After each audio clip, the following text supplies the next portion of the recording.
পথাৰ নাট্যগোষ্ঠী দুলীয়াজন আৰু নাটক ৰাজবধূৰ পৰিচালক পবিত্ৰ চেতিয়াদেৱকে প্ৰমুখ কৰি সকলো কলা কুশলী অভিনেতা অভিনেত্ৰীসকলৰ কাৰণে এটা ডাঙৰ হাত চাপৰি হ'ব লাগে।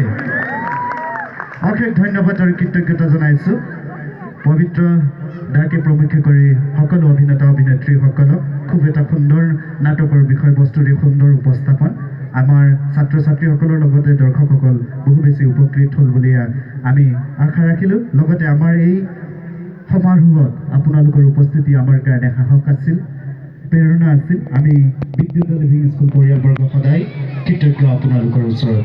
এতিয়া মই গোটেই পৰিয়ালটো হৈ মেলি আমাৰ বিদ্যালয় লিভিং স্কুলৰ পৰা মৰম আৰু সাদৰেৰে গ্ৰহণ কৰিবৰ কাৰণে পথাৰ নাট্যগোষ্ঠীৰ সঞ্চালক তথা ৰাজবধূ নাটকৰ পৰিচালক পবিত্ৰ চেতিয়াদেৱক আমাৰ আদৰ গ্ৰহণ কৰিবৰ কাৰণে অনুৰোধ জনাইছোঁ আৰু সম্বৰ্ধনা জনাব উৰ্বশী চেতিয়াই, সহায় কৰিব অনামিকা দেৱীয়ে।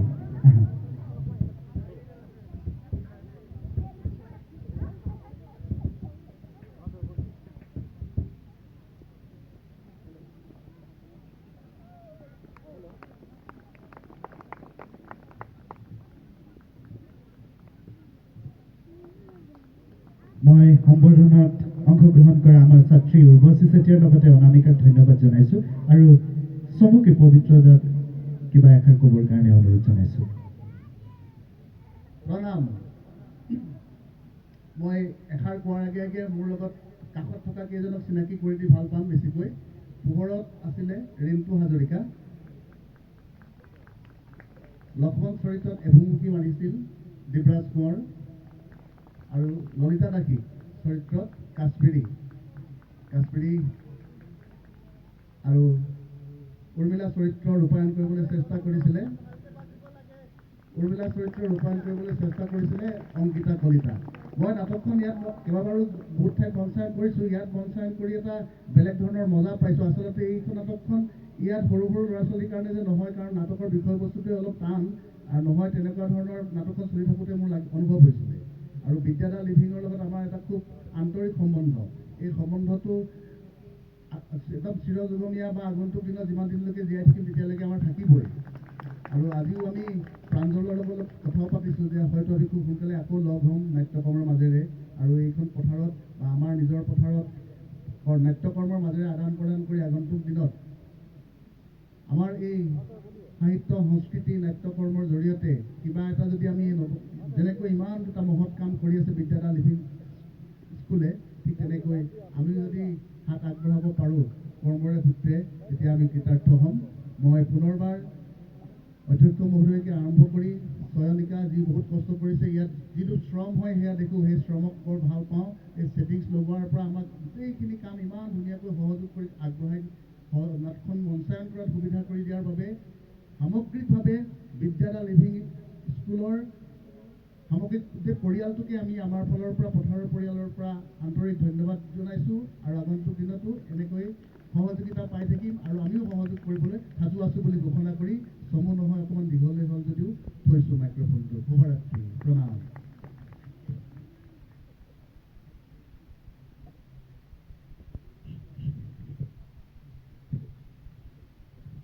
অশেষ ধন্যবাদ জনাইছোঁ পুনৰবাৰ পথাৰ নাট্যগোষ্ঠী দুলীয়াজন।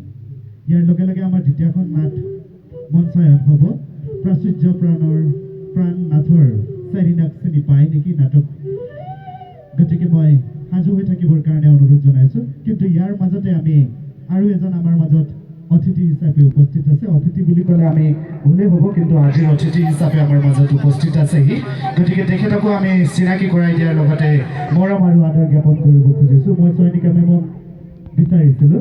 আমাৰ মাজত উপস্থিত আছেহি বিশিষ্ট সমাজকৰ্মী তথা বলিউডৰ মিউজিক কম্প'জাৰ আৰু লগতে ছাত্ৰ ছাত্ৰীসকলৰ লগত আৰু বিদ্যালয় লিভিং স্কুলৰ লগত ওতঃপ্ৰোতভাৱে সম্পৰ্ক আৰু প্ৰত্যেকটো মুহূৰ্তত আমি পাই থকা আমাৰ ভাতৃপ্ৰতিম ধ্ৰুৱজিৎ গগৈদেৱক মই চয়নিকা মেমক আদৰি আনিবৰ কাৰণে অনুৰোধ জনাইছোঁ আৰু তেখেতকো মই মঞ্চৰ ওপৰলৈ আহিবৰ কাৰণে অনুৰোধ জনাইছোঁ। চয়নিকা মেম আছেনে? যদি নাই, আমাৰ স্বৰ্গদেউ ছাৰকে মই ৰিকুৱেষ্ট কৰিছোঁ আহক। আৰু মই সম্বৰ্ধনাৰ দায়িত্বত থকা তগৰ তাইক অনুৰোধ জনাইছোঁ খেলপথাৰ আৰু নিকুমণি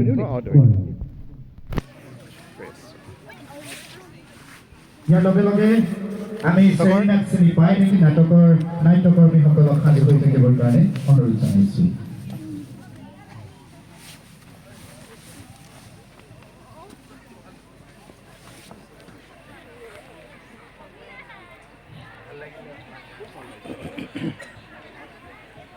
মই তগৰ আৰু নিকুমণিক বিদ্যালয় লিভিং স্কুলৰ পৰম্পৰাৰে মৰম জ্ঞাপন কৰিবৰ কাৰণে অনুৰোধ জনাইছোঁ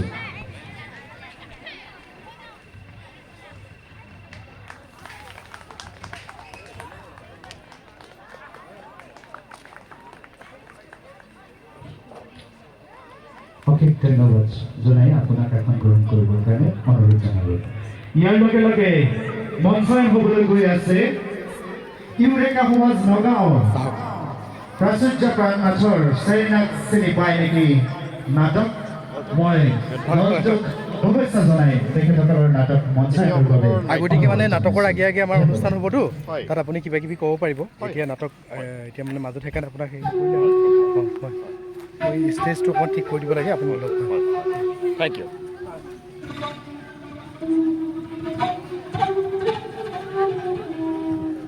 হেল্ল' লাইটটো অফ কৰিবৰ কাৰণে ৰিকুৱেষ্ট কৰিছে